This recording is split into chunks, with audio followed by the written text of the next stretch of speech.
Yo, what's up guys, it's Phantom here today, and today I'm going to be reviewing Spider-Verse.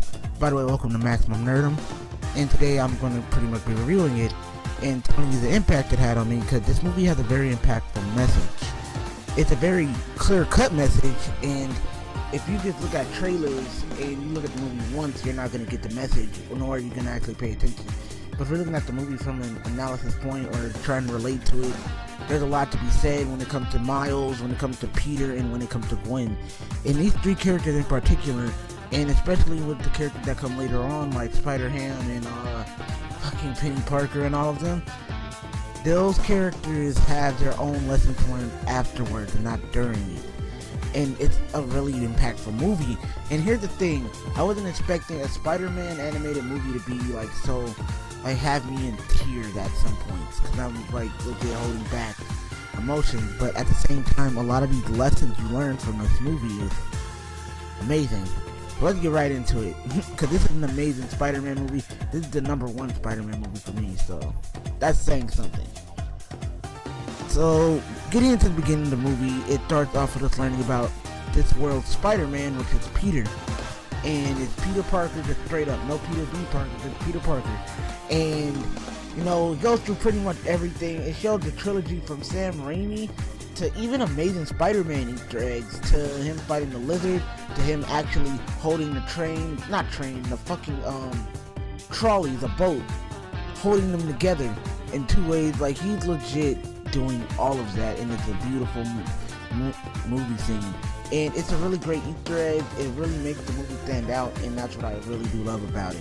We're giving this moment of pretty much clarity that, yeah, this is their Peter Parker, but again, he said this isn't my story, and we switched to Miles. Why can I relate so much to Miles? Is because honestly, he was me when I started high school. Like, he was me in, I'd say, 9th, 10th, and 11th grade. 12th grade, I was a lot different than what I am now. Actually, it's more of me now than I was back then, but, you know, I was a kid who would always be late to school, who would always be slacking, like, singing and getting music, but I was smart, so it worked. And the thing is with Miles, he's intelligent, but, you know, you can see he's a kid that wants to go back to his old school, wants to go back to his roots, and he can't do that as much anymore because he was in a raffle, and this was a real raffle in 2011 through 12, where they would raffle minority to a very expensive school, and you pretty much, like, they pick a number of 5, and they would put these kids in these really high-powered school, but you have to be super intelligent for it. Miles is extremely intelligent, so he went to school, and he hates it there because he feels like it's not what it used to. When we first see him, we see a neighborhood that, honestly, you can tell it's his neighborhood. He speaks the language, he talks to people, that everyone knows him, everyone's nice to him, but then when you get to the school, everyone looks at him funny. Hell, he looks at himself kind of funny. And the thing is, he sees Gwen for the first time after being late to class, and he's enthralled by her. By the way, this is a spoiler review, so yeah, I just spoiled the first 10 minutes of the movie. And he's enthralled by her, and he likes her. And, you know, after pretty much being ridiculed at the school, he dips and he goes talk to Uncle Aaron.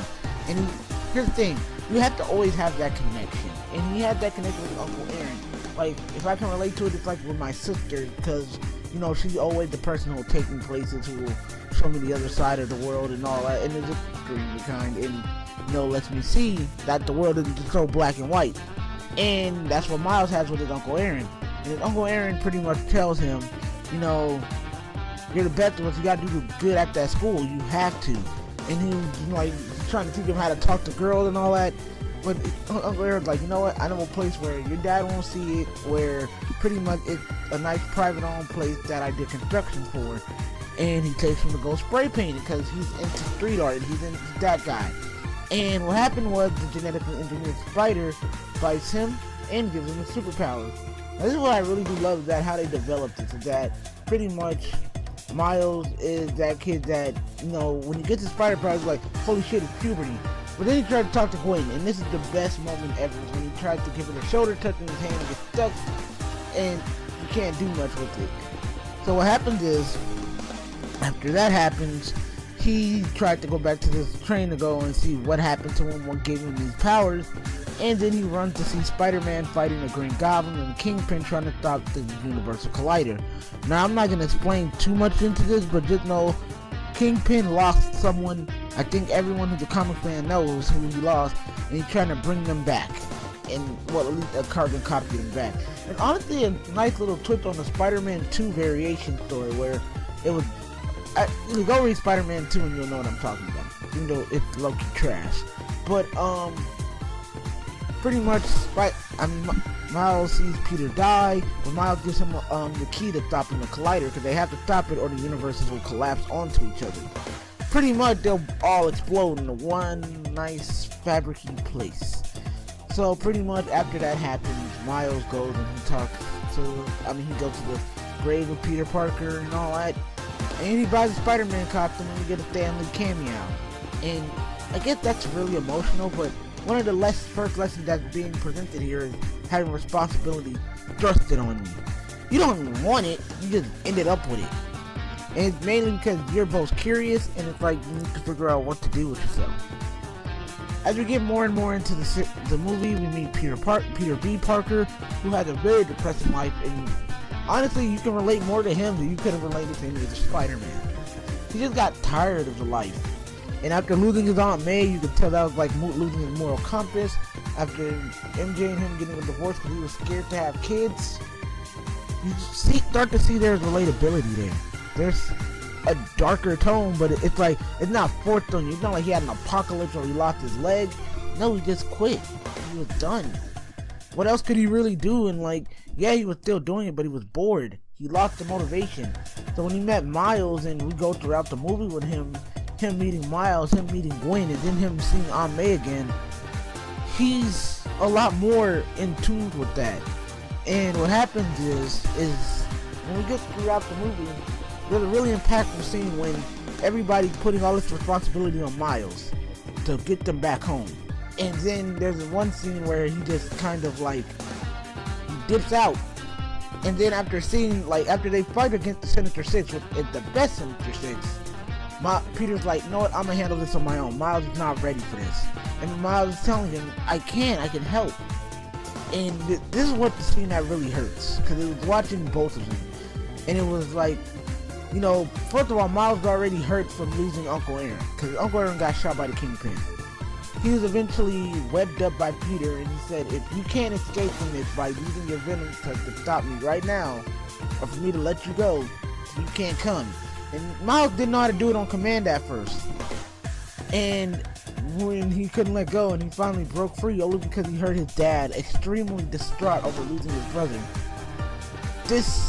it brings a really sad moment. And the one super dark moment I kind of want to get into when I talk about the impact of the movie was what Uncle Aaron said to Miles, which was, you're the best of us all. And that I'll talk about it later. But when we get into it, and it's Miles, you know, he learns how to be Spider-Man. Like, he goes and gets a costume from Aunt May. Aunt May makes him his own web shooter. He swings around the city and learns how to do his venom strike on command. And we see Peter trying to, you know, help break into the Kingpin thing. They all do, and he's able to get every Spider person home. And, you know, at first Peter was going to stay in Miles' universe, but he was like, no, you need to go home. You need to face your responsibilities. And Peter says, what if I can? He's like, it's a leap of faith whether we can do it or not. And that is a huge lesson in this movie. And I really want to talk about that when I get more into the later part of the review. But everything in this movie made it so well done. And here's the thing, we were going to only look at it for the action, for the superheroes. This movie has very deep meanings, and I didn't expect Sony Pictures out of everyone to have to give out these very most impactful meanings. And plus, they were already doing good with the animation, so I didn't expect much. But anyhow, you fight the Kingpin, But yeah, out of all people, Sony Pictures, the people who made the Emoji Movie, somehow made a great movie. But there was a lot to be said from this. This movie has great animation. Story-wise, there was never a time I felt like the pacing was bad. All the pacing was done for amazingly, and how the animation worked was that I found, and this was my favorite part, was that for each character, it stuck with their original animation. So we look at Miles, and his is more 3D, more, you know, rough looking. Then Peter had that traditional 2D Spider-Man animation that you see in like the cartoon, the 90s animated series and stuff.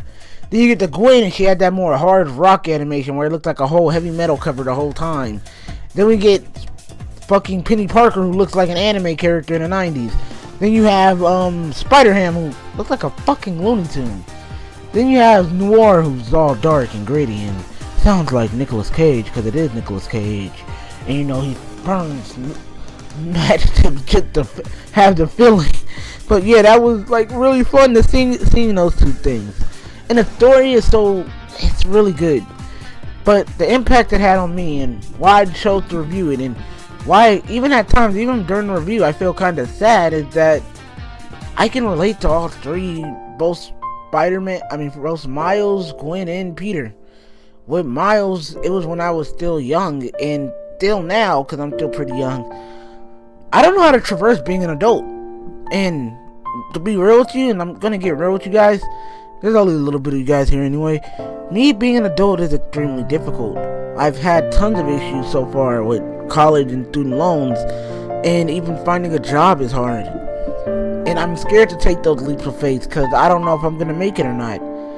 At times I always felt like that, and even with what I want to do, which is being more into the psychology field, I truly still don't really know.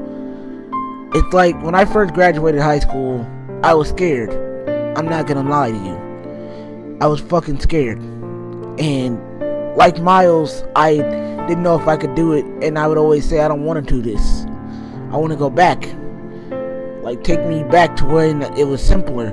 And it made me, I guess this movie kind of put me in those shoes because, again, to be real with you guys, I am one of my mom's first kids to go, like, to a full-out college, like, a university, because my sister went to a community, and I was genuinely scared. I was fucking scared, and I still am. I didn't have the choice of saying I need to go to a community or anything, because I was always trying to impress people, always trying to take off more than I can chew. And now I'm doing it now, but I'm still scared. And seeing the movie kind of helped me relax, because it showed that, yeah, I don't have to be Spider-Man, but I still have problems. And when it comes to me relating to Peter, is I'm bored of it. A lot of times I get bored of it. I get bored of having to always look for a job, or always trying to be someone, like always trying to help people. And I don't know what to do after that. Like, you get the hang of something for so long and it gets boring. And with Peter, it shows that. And it showed that you can take this in the wrong direction. And you can tell all of these characters have been hurt deeply.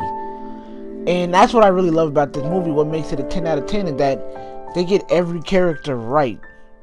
But they also show that they've been emotionally hurt in some way. With Gwen, it's like feeling like you've hurt someone. And you, like, it was out of your control. And I'll admit, I've done that to people. I've felt resentment. I've got rid of friendships. I've ruined friendships just because I felt like I could. And I've always been trying to, try to be a better person to the next person I see. But that's essentially what Gwen is doing. And when we get into this, like, that's what makes these characters so relatable. And that's what makes this movie so beautiful, that it was able to show us that. Show us that we can be the best of who we are. And no, we don't have to try to be someone else. Because we're perfect the way we are. Whatever we chose is where our main goals in life. And the movie even showed that with Miles is not to be the next Peter Parker, not to be the next Miles, but to be the next you, to be the better you. For Miles to be the better Miles, for Peter to be the better Peter, for Gwen to be the better Gwen, and to make whatever life decisions we need actually impactful. And I saw myself in each of these characters, and I'm like, it makes a lot of sense that we just need to be better people than who we were last time. So, what do I rate this movie? Honestly, I hate giving things a rating, but this is a perfect movie for me. It's a perfect Spider-Man movie. it showed the responsibility the characters have to take. That every time you wear this mask, every time you put on Spider-Man's mask, every time you wear the persona, you will pretty much be hurt. There will be sacrifice. There will be times where things go wrong. And that's just how it is. It shows that, yeah, you're going to lose people. Yeah, you're going to have to fight. And you're going to have to learn how to fight fast. Because the world's not going to be so easy on you. You're going to have to save people. You're going to have to lose people. And you're going to have, and guess what? You can't do it alone. You need everybody there with you. And that's what this movie truly shows. I don't know what I really gave this review, but it's definitely my top Spider-Man movie. Animation the top notch, characters the top notch, and I know it might be. I know this review is just an image and a picture, but I really wanted to talk about this movie. So thank you guys so much for watching. I'll see you guys in the next Maximum Nerdum video. This is the first Maximum Nerdum video in 2019, and it's fucking depressing. But yeah, thank you guys so much for watching. Like, comment, and subscribe. And I'll see you guys on the flip side. Peace out.